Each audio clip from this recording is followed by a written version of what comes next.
Bonjour à tous et bienvenue dans cette vidéo YouTube où nous allons parler des Vault Tokens et plus précisément on va faire une démonstration sur ce que nous avons vu jusqu'à maintenant. Donc lorsqu'on fait un Vault Token Lookup, qu'est-ce que nous avons comme information? Donc on a le TTL qui est le Time to Live qui nous permet de dire quand est-ce que notre token a expiré, et ça on l'a vu dans les précédentes vidéos. On a où est-ce qu'il a été créé, donc le chemin, le path. Donc est-ce qu'il a été créé par une autre méthode précise, donc une authentication méthode précise, donc ça on aura l'occasion d'en parler un peu plus en détail sur les prochaines vidéos.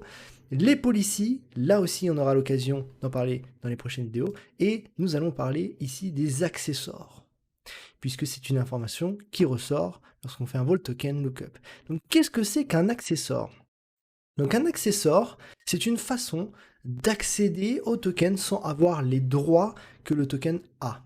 Donc, généralement, lorsque vous créez un token dans Vault, vous allez avoir un accessoire qui va avec. Cet accessoire, vous allez pouvoir le distribuer à certaines personnes, généralement des opérateurs ou des administrateurs de votre Vault, et au travers de cet accessoire-là, ils vont être en capacité de récupérer des informations liées au token. Donc, on aura la possibilité de voir les capabilities de notre token, donc notre token est à quoi comme droit et en capacité de faire quoi comme action. Nous aurons l'occasion de voir aussi la propriété du token, est-ce que c'est un service ou un batch? On aura l'occasion de le voir d'ici quelques secondes, ce que c'est la différence entre les deux. Et cet opérateur peut aussi révoquer le token ou renouveler, faire un renew de notre token.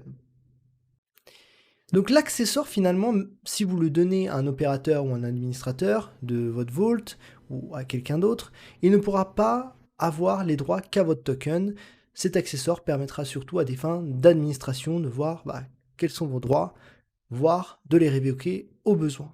Donc généralement c'est un token, l'accessoire, donc l'accessoire token gardé par les opérateurs ou par les personnes de la sécurité. J'ai parlé justement service token, batch token, quelle est la différence entre les deux, puisqu'on va voir notamment dans notre démonstration cette différence-là. Donc jusqu'à maintenant, on a vu ce que c'était les service tokens. Donc facile à traquer puisque on a accès à un accessoire qui nous permet de voir les capacités.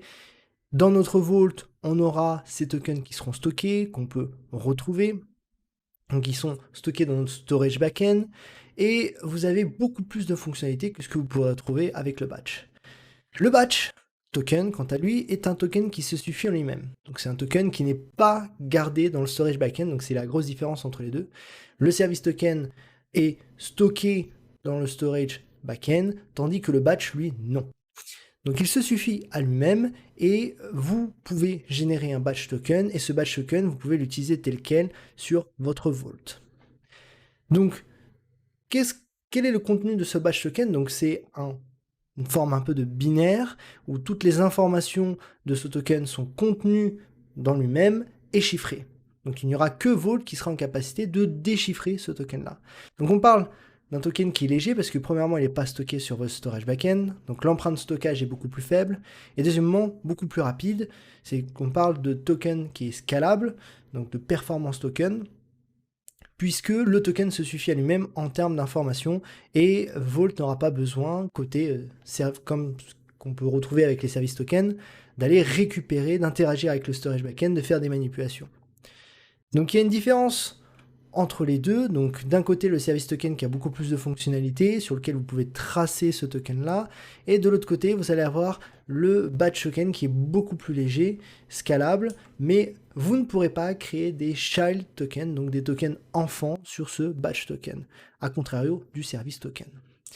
Il y a bien sûr beaucoup plus de différence entre service token et batch token, mais on n'aura pas l'occasion de rentrer un peu plus dans le détail sur la différence entre service et batch token. Je vous ai mis le QR code ici pour les plus curieux qui veulent en savoir un peu plus et découvrir justement ce tableau, et on vous mettra dans la description de la vidéo YouTube le lien vous permettant de retrouver ce tableau-là et de voir ce comparatif un peu plus en détail. Sans plus tarder, je vous propose d'attaquer la démonstration et de voir à quoi ressemblent les tokens Vault. Et c'est parti pour le début de notre aventure avec une petite démonstration concernant les tokens Vault. Donc on va démarrer notre serveur. Donc cette partie-là, on l'a déjà un peu vue dans les vidéos précédentes. Donc j'exporte l'adresse vault et je vais faire un vault statut pour voir justement si mon vault est bien up and running et s'il est bien unseal. Donc on voit bien qu'il est initialisé et unseal puisque nous utilisons notamment la configuration du mode dev. Nous allons ensuite exporter notre token avec le vault_token qui sera ici à root et on va faire un vault token lookup pour voir les informations concernant notre token. Donc ici on retrouve l'accessor ainsi que le TTL et le max TTL. On voit aussi que celui-ci n'expire pas puisque le TTL est à 0. Le chemin où il a été créé, donc on aura l'occasion d'en savoir un peu plus dans les prochaines vidéos. La policy, donc qui est à root, là aussi, dans la prochaine vidéo, nous en saurons un peu plus. Et le type de token qui est utilisé, qui est le service token. Jusqu'à là, c'est OK, mais on a utilisé justement une commande qui est le vault token. Et ben, on va en savoir un peu plus en faisant un vault token-h. Quelles sont les subcommandes? Donc on en a 5. La première qui est capabilities, qui nous permet de dire sur un chemin donné quels sont les droits de notre token. Est-ce qu'il a le droit de créer, d'updater, de supprimer, ou avoir d'autres actions possibles sur un chemin donné par rapport à un secret. Create qui nous permet de créer un secret. A contrario, on a le revoke qui nous permet de révoquer un token. Le lookup que nous venons d'utiliser qui nous permet d'avoir des informations sur notre token. Et le renew qui nous permet de renouveler le time to live de notre token. Sans plus tarder, on va commencer par justement créer notre premier token avec la commande suivante. Donc on a le vault token create avec un TTL de 600 secondes, qui revient à dire 10 minutes, avec un max TTL de 1200 secondes, donc 20 minutes, et on va lui affecter comme policy, la policy par défaut. Donc notre token est créé.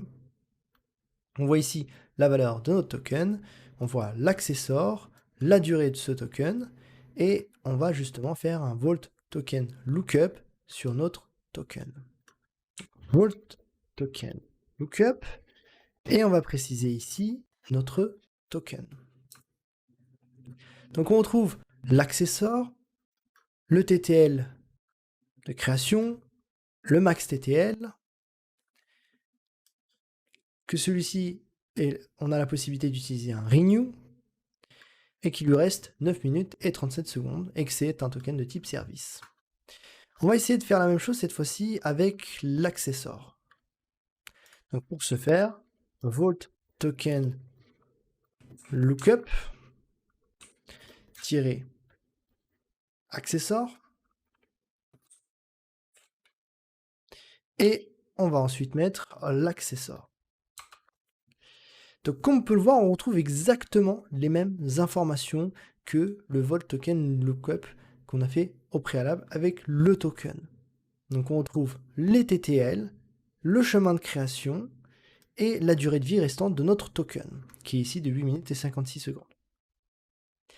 Ce qui est intéressant avec les accessoires, c'est que vous n'avez pas besoin d'avoir le token de base avec les droits et les privilèges. Vous pouvez utiliser l'accessoire pour obtenir les informations, voire révoquer notre token. Et justement, en parlant de notre token, on va essayer de renouveler notre token. Prenez note qu'avec le vault token lookup accessor, on n'accède pas à la valeur du token, on ne le voit nulle part. Donc vous pouvez distribuer ça à un opérateur administrateur, celui-ci ne sera pas en capacité de récupérer votre token tel quel. Donc revenons justement à notre token, et cette fois-ci, nous allons faire un vault token renew pour augmenter la durée de notre token. Donc la durée de vie TTL. Donc là, en faisant un renew, et la durée de vie de notre token repasse à 10 minutes. Donc si on refait un vault token lookup accessor, on retrouve donc les informations précédentes, sauf que cette fois-ci, le TTL a augmenté. Il est passé de 8 minutes à 9 minutes 48 secondes. On va réessayer cette opération, cette fois-ci, avec un incrément. Donc on réutilise cette fois-ci le Vault Token Renew et on va préciser ici que l'incrément sera de 1 heure. Et on va voir ce qui se passe. Pour rappel, le max TTL est de 20 minutes. Donc en faisant cette opération, on voit que on a ici un warning du Vault qui nous dit que on ne peut pas mettre 1 heure puisque le max TTL, derrière, c'est 20 minutes et il ne reste donc que 17 minutes et 5 secondes à notre token par rapport à ce que nous venons de faire. Donc on voit ici que la durée restante de notre token est de 17 minutes et 5 secondes et que même si vous mettez un incrément d'1 heure, vous ne pouvez pas dépasser le max TTL. Il y a une autre commande qui est assez intéressante à prendre en note, c'est le Vault Read 6 Hot Token Tune, qui est un chemin spécial qui nous permet de voir la configuration justement côté Vault pour la création de nos tokens. Et lorsqu'on utilise cette commande-là, on voit quelques informations, et parmi ces informations, qui est assez intéressante, il y en a deux. Donc on voit le max TTL, qui va donc être attribué à la création des tokens, et donc là on parle vraiment à l'échelle du système. Pour rappel, vous pouvez mettre un max au niveau du token, puis vous avez aussi le max au niveau du système. Donc 768 heures, ça représente à peu près un mois. Puis vous avez le type de token qui va être créé par défaut ici, qui va être des types service. Donc pas mal d'informations. Si vous voulez avoir un token qui a une durée de vie de plus de 768 heures, il faudra au préalable modifier la configuration de votre Vault, plus précisément au niveau du 6 Hot Token Tune, justement pour que vous augmentez ce max au niveau du système. Donc vous aurez beau mettre 900 heures sur votre token, si le système indique 768, le maximum sera de 768. Passons à la création des child tokens, donc des tokens enfants. Donc pour ce faire, nous allons reprendre donc notre token qui est ici présent. On va faire un clear. Vault underscore token pour préciser notre token et on va lui indiquer donc notre token. Et à partir de ce token, on veut créer un token enfant. Donc pour faire cette action, on va faire ici exactement la même commande qu'on a utilisée au préalable, donc un Vault token create avec un TTL de 600 secondes avec une policy par défaut. On a une permission deny, puisque en fait pour créer un token, il nous faut des permissions spéciales. Et comme nous n'avons pas encore vu cette partie-là de policy, qu'on verra dans la prochaine vidéo, pour le moment, on va essayer de bypasser ça en utilisant le token root, les droits de notre token root qui a lui le plein pouvoir sur tout. Donc cette commande que vous voyez va consister à créer un token vault avec une durée de 1 minute, avec un max TTL de 10 minutes, avec cette fois-ci la policy root et non default. Donc on crée ce token là, et à partir de ce token là, on va créer un child token. Donc on réexécute la commande précédente. Donc là on voit on a le vault token create qui est exactement la même, en réutilisant notre token précédent, et on arrive bien à créer notre token qui est ici présent, qui est un enfant du token qu'on vient juste de créer. Donc pour ce faire, on va checker l'accessor. Donc on récupère ici l'information de notre token accessor et on va faire un vault token lookup. Donc on trouve quelques informations, on voit qu'il a un TTL de 10 minutes. Pour rappel, le token parent a un TTL de 1 minute. Donc en théorie, si le token parent expire, les tokens enfants aussi expirent. Donc là, on voit que de toute façon, le token enfant, lui, a un TTL de 10 minutes. Donc on va voir ce qui va se passer.